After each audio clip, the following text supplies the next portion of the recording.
ஆண்டவராகிய இயேசு கிறிஸ்துவின் நாமத்திற்கு மகிமை உண்டாவதாக. இந்த நல்ல நாளிலே உங்கள் யாவரையும் நான் வாழ்த்துகிறேன். இந்த நாளின் தியானத்திற்கு என்று தெரிந்து கொள்ளப்பட்ட வேத பகுதி கலாத்தியருக்கு எழுதின நிருபம் 3ஆம் அதிகாரம் 14ஆம் வசனம். Galatians chapter 3 verse 14.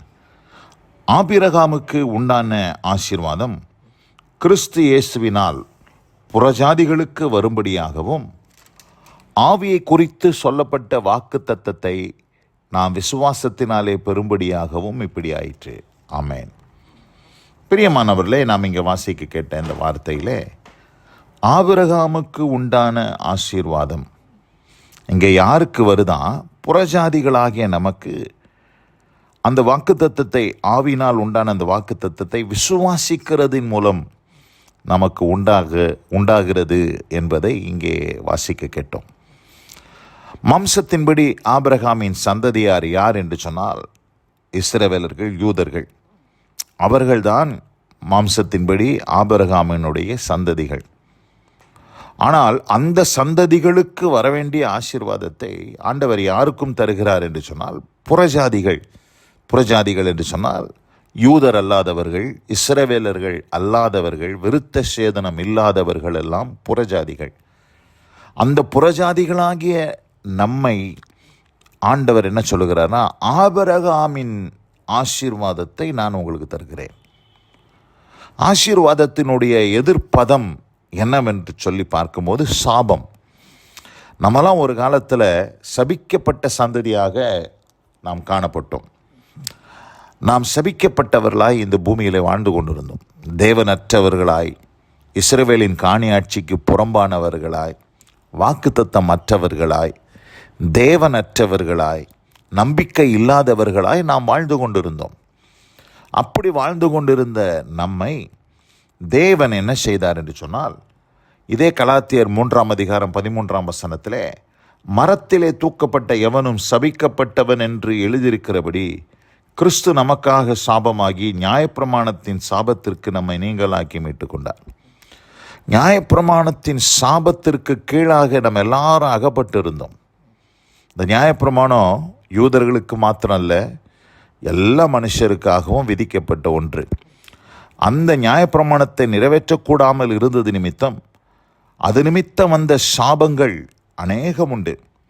அவைகளெல்லாம் கிறிஸ்து இயேசு கல்வாரி சிலுவையிலே சுமந்து அந்த நியாயப்பிரமாணத்தின் சாபத்திற்கு நம்மை நீங்களாக்கி ஆண்டவர் மீட்டு கொண்டது மாத்திரமல்ல, ஆபிரகாமுக்கு உண்டான ஆசீர்வாதம் கிறிஸ்து இயேசுவினால் புறஜாதிகளாகிய நமக்கு வரும்படி விசுவாசத்தினாலே அந்த ஆசீர்வாதத்தை பெறும்படி இப்படி ஆயிற்று.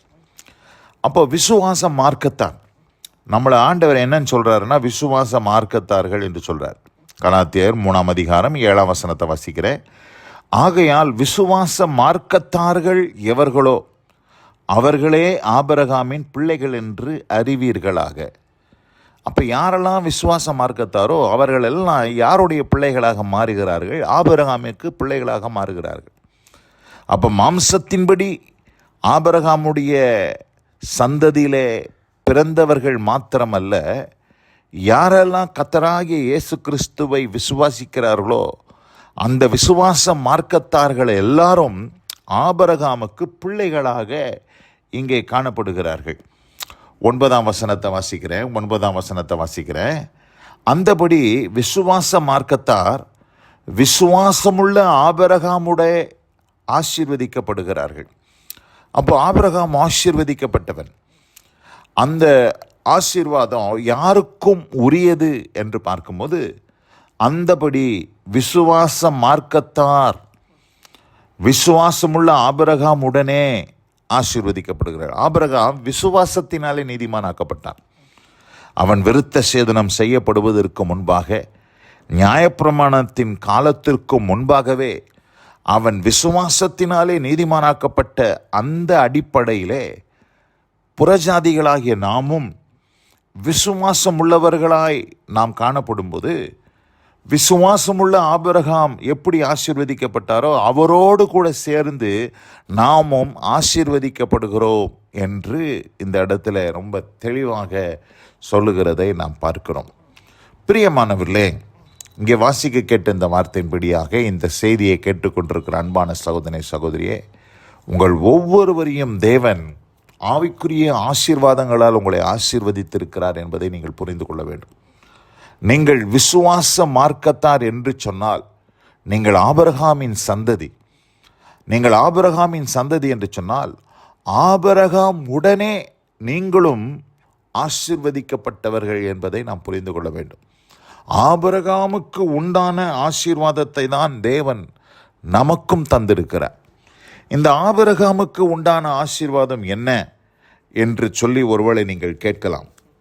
அதை குறித்து நாம் தெரிந்து கொள்ள வேண்டும் என்று சொன்னால் ஆதியாகமத்தின் புஸ்தகம் 24ஆம் அதிகாரம் 1ஆம் வசனத்தை நான் வாசிக்கிறேன். Genesis chapter 24 verse 1. ஆபிரகாம் வயது சென்று முதிர்ந்த வயதானவனானான். கர்த்தர் ஆபிரகாமை சகல காரியங்களிலும் ஆசீர்வதித்து வந்தார். ஆமென். இங்கே பாருங்க, ஆபிரகாம் வயது சென்று முதிர்ந்த வயதுள்ளவனானான். கர்த்தர் ஆபிரகாமை சகல காரியங்களிலும் ஆசீர்வதித்து வந்தார் என்று இங்கே போட்டிருக்குது. அப்படின்னா என்ன அர்த்தம்?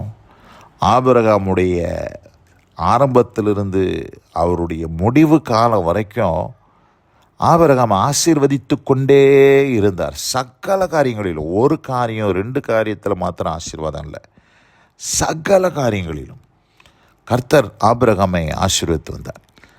அதுதான் ஆபிரகாமுக்கு உண்டான ஆசீர்வாதம்.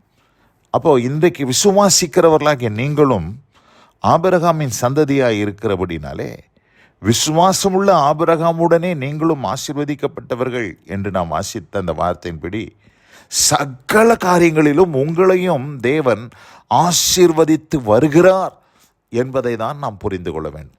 ஆதலால் பிரியமானவர்களே, நீங்கள் சாபத்திற்கு நீங்களாக்கி ஆண்டவர் உங்களை மீட்டுக்கொண்டு ஆபிரகாமுக்கு உண்டான ஆசீர்வாதத்தினால் உங்களை ஆசீர்வதிக்கிறார். இந்த வசனம் கேட்ட பிள்ளைகள் ஒவ்வொருவருக்கும் அப்படிப்பட்ட அனுபவத்தை தந்தருளி தேவன் ஆசீர்வதிப்பாராக. God bless you all. Amen, amen.